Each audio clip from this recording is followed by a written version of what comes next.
Welcome to Lewis Disability Law. I'm attorney Rob Tyre. And I'm attorney Scott D. Lewis. Today we'd like to give you an idea of a brief framework of the process in obtaining Social Security disability. There's two programs, SSDI, which is Social Security Disability Insurance, and SSI, which is Supplemental Security Income. Like any process, you have to start somewhere. Rob, where do you start? Well, you start with an initial application.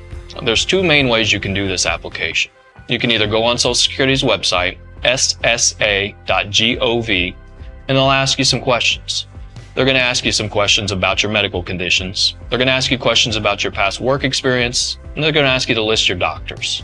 If you don't want to submit the application online, you can contact a local field office, and they can get these answers from you to submit them to what's called the Disability Determination Bureau. And this is the organization that works for Social Security to get your medical records together. They will probably send you some questionnaires asking you about your daily activities. And they'll also probably send you to a consultative examination with one of their doctors for an evaluation. So they're going to get all this information together. They're going to come up with what they think your restrictions are, and you're going to get a decision. So what if that decision is denied? Well, unfortunately, many disability applications are denied, and you can appeal. You can file what's called a request for reconsideration. There is a 60-day window to file that appeal from the date of your initial denial. When you file the request for reconsideration, you can also add any new medical information, including new diagnoses or worsening of your conditions.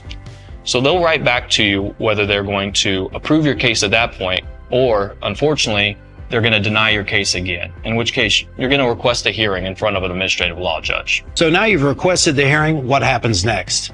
Where you're waiting on a judge. You're going to get your day in court, which is what you're waiting on. We're going to gather all your medical records, make sure those are complete, very important, and then we're going to write a brief, an argument in support of your claim. We'll submit that to the court, and then we will prepare you for your hearing.